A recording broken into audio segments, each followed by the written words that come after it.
Bismillahirrahmanirrahim. Alhamdulillahi alamin. Wa usalli wa usallimu ala al-mab'uuts rahmatan lil alamin nabiyyina wa sayyidina Muhammad wa ala alihi wa ashabihi wa tabi'ina lahum bi ihsanin ila yaumiddin. Allahumma 'allimna ma yanfa'una wanfa'na warfa'na bima 'allamtana wa zidna ilma waghfir lana dhunubana ya rabbal alamin. Kita lanjutkan lagi pembahasan syarah Thalathatul Usul yang ditulis oleh Syekh Muhammad bin Abdul Wahhab dan disyarah oleh Syekh Muhammad Ibn Ibrahim rahimahumullahu ta'ala. Kita lanjutkan pembahasan kita dan kita sampai di 3 hal yang harus diketahui oleh seorang muslim, dan diamalkannya. 3 hal yang harus diketahui oleh seorang muslim dan harus diamalkannya. Hal pertama sudah kita sebutkan bahwasanya kita sebagai manusia wajib mengetahui bahwasanya Allah Subhanahu wa taala ketika menciptakan kita, Allah Azza wa Jalla tidak membuat kita atau tidak membiarkan kita begitu apa adanya tanpa ada larangan atau perintah. Tapi Allah Subhanahu wa taala menurunkan syariat untuk menguji para hambanya siapa yang ingin taat dan siapa yang tidak ingin taat. Jadi Allah tidak membiarkan kita seperti hewan yang makan minum bersenang-senang tertawa kesana kemari kemudian tidak ada hisab. Tetapi Allah Subhanahu wa taala ciptakan kita dengan tujuan untuk beribadah, dengan tujuan adanya larangan dan perintah untuk menguji para hambanya. Untuk siapa yang melakukan ketaatan maka akan dibalas dengan surga, dan siapa yang tidak taat kepada syariat tersebut maka akan dibalas dengan neraka wal iyadzu billah. Dalil atas masalah pertama ini adalah firman Allah Subhanahu wa taala dalam surat Al-Muzammil. Allah Ta'ala berfirman, Inna arsalna ilaikum rasulan syahidan alaikum kama arsalna ila fir'auna rasula. Sungguhnya kami telah mengutus seorang rasul kepada kalian yang mana ia akan menjadi syahid, menjadi saksi atas amalan kalian. Syahidan alaikum kama arsalna ila fir'auna rasula, sebagaimana ia telah mengutus kepada Fir'aun, yaitu Nabi Musa alaihi salam, seorang rasul. Fa'asa Fir'aunur rasul fa'akhadnahu akhdan wabila. Kemudian tetapi Fir'aun maksiat kepada rasul tersebut, maka kami pun mengazabnya dengan azab yang sangat pedih. Maka ini juga pelajaran bagi kita untuk tidak menyelisihi sunnah Rasul sallallahu alaihi wasallam, tidak menyelisihi perintah-perintah ataupun larangan-larangan yang datang dalam syariat ini. Nah, itu dalil dari faedah yang pertama atau masalah yang pertama. Kemudian masalah yang kedua itu bahwasanya Allah Subhanahu wa taala tidak ridha ketika disekutukan atau diduakan dalam beribadah atau yang kita kenal dengan perbuatan syirik. Allah Subhanahu wa taala tidak ridha ketika kita beribadah, ketika kita merendah kepadanya, kita menjadikan tandingan-tandingan lain selain Allah Subhanahu wa taala dalam bentuk apapun itu dalam beribadah. Baik itu ibadah dalam bentuk doa, salat, puasa atau yang lain-lain. Berbagai macam ibadah yang Allah Subhanahu wa taala perintahkan, Allah tidak ridha diduakan di dalam peribadatan tersebut. Ya, dalil atas dasar ini adalah wa annal masajida lillahi fala tad'u ma'allahi ahada. Wa annal masajida lillah fala tad'u ma'allahi ahada. Dan bahwasanya masjid-masjid ini, masajid dalam bahasa Arab ini atau para ulama mentafsirkannya 2 hal. Pertama, masjid-masjid yang kita kenal, tempat peribadatan, tempat sujud, tempat kita sholat, tempat kita menghadap Allah Subhanahu wa taala. Kemudian yang kedua adalah masajid, artinya alat sujud, anggota sujud, yaitu kening, kedua tangan, kedua lutut, ya, kaki, ujung kaki. Itu semua ya 2 tafsiran ini ya.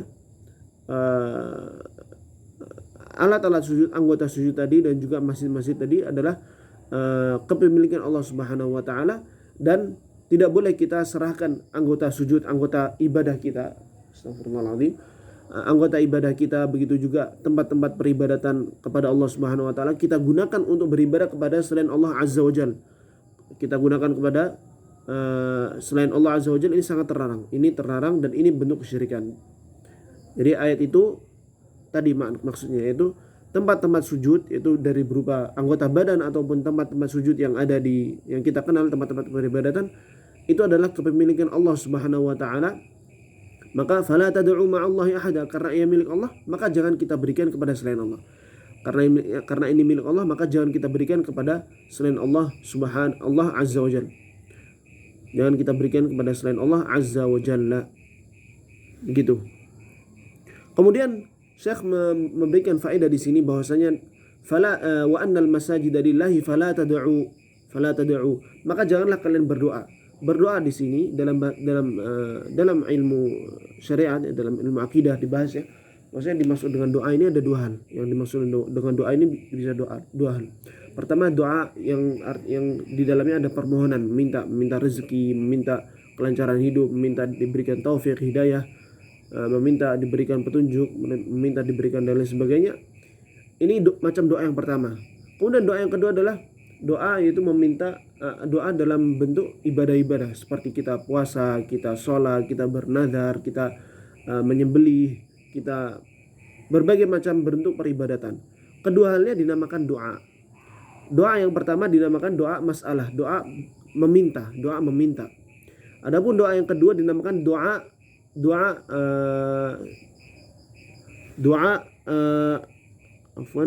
dinamakan doa tolab.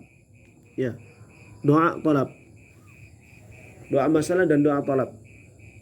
Doa tolab ini karena hakikatnya kenapa dinamakan doa, sholat, puasa dan lain sebagainya dinamakan doa, karena hakikatnya seorang ketika menjalankan ibadah-ibadah tersebut ia berharap kepada Allah dengan ibadah-ibadah tersebut untuk diberi pahala, untuk dihapuskan dosa-dosanya dan lain sebagainya.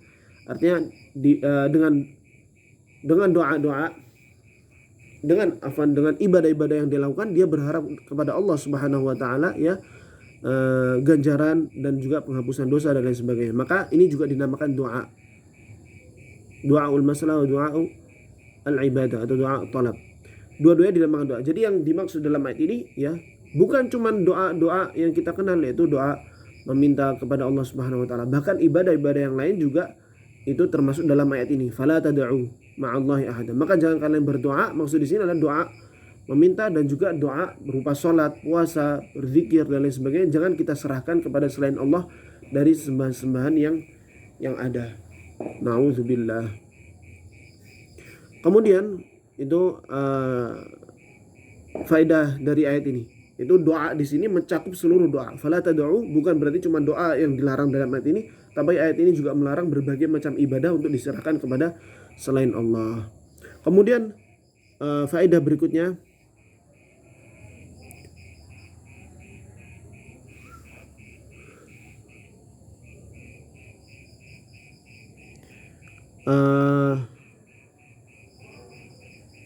faedah berikutnya adalah fala tad'u ma'allahi ahada. Fala tad'u ma'allahi ahada. Janganlah kalian berdoa kepada selain Allah, kepada seorang pun itu, siapapun itu. Ahada. Ahada di sini dalam bahasa Arab ini artinya seorang pun itu, siapapun itu. Yaitu mencakup seluruh keumuman makhluk yang ada di dunia ini, ya, mau itu di langit atau di bumi, dilarang untuk diserahkan atau ditujukan doa itu atau ya ibadah itu kepada selain Allah, siapapun itu, mau itu hewan, mau itu kecil, mau itu besar, mau itu yang nampak, mau itu yang nampak, selain Allah dilarang untuk kita memberikan doa atau ibadah-ibadah yang kita lakukan. Karena ahad dan di sini dalam bahasa Arab biasa dibahas dalam ilmu usul fiqh disebut nakirah fi siyaqi an-nahi, nakirah fi siyaqi nahi. Itu kalau yang pernah belajar bahasa Arab ini tahu apa nakirah dan ini terletak pada kalimat nahi, maka yaum apa namanya kalimat ini ahad dan ini mencakup umum kepada seluruh makhluk, mau itu ia seorang nabi ataupun seorang malaikat ataupun atau manusia biasa atau seorang hamba biasa atau bahkan benda mati, tercakup dalam ayat ini. Maka ayat ini mencakup faedah itu tadi yang kedua. Kemudian berikutnya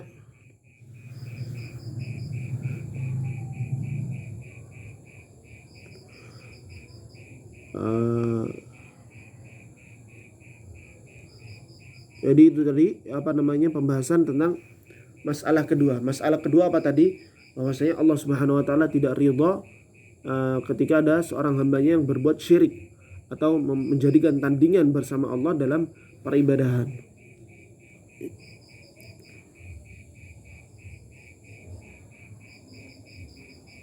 Ini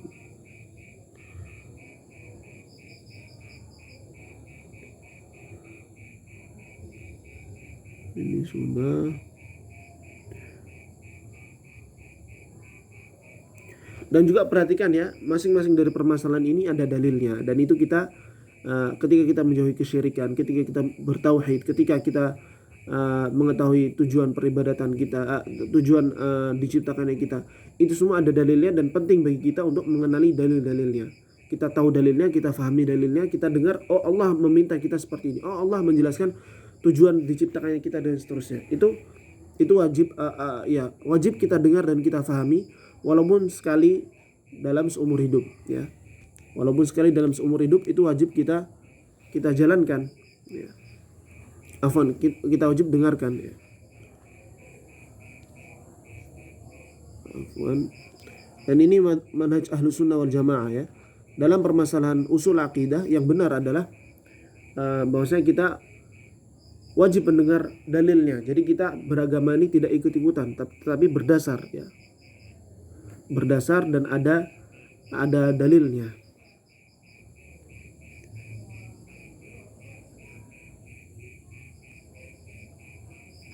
Kemudian kita masuk ke permasalahan ketiga dari 3 masalah yang disebutkan itu. Kita masuk ke permasalahan ketiga. Permasalahan ketiga ini di sini disebutkan bahwasanya ya, anna man ata'a ar-rasul wa wahhada Allah la yajuzu lahu muwalatu man hadda Allah wa rasulahu walau kana aqraba qarib. Wa dalilu qawluhu ta'ala la tajidu qauman yu'minuna billahi wal yawmil akhir yuwadduna man hadda Allah wa rasulahu walau kanu aba'ahum aw abna'ahum aw ikhwanahum aw 'ashiratahum ulaika kataba fi qulubihimul imana wa ayyadahum bi ruhin minhu ويدخلهم جنات تجري من تحتها الأنهار خالدين فيها أولئك حزب الله ألا إن حزب الله هم المفلحون.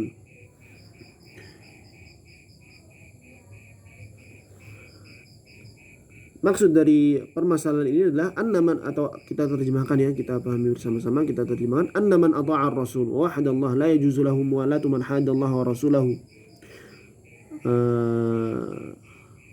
Bahwasanya siapa saja yang telah taat kepada Rasul, sudah mentauhidkan Allah, menjauhi kesyirikan dalam peribadatannya, la yajuzu lahu muwalatu man haddallaha wa rasulah.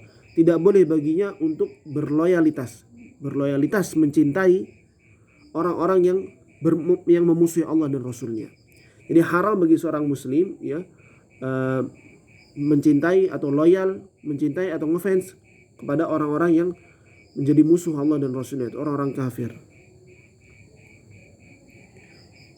Orang-orang kafir dinamakan di ayat ini yuhadun, karena orang kafir ini jauh dari syariat. Orang kafir ini jauh dari syariat. Mereka berada di tempat yang suatu tempat itu. Aduh, ya Allah.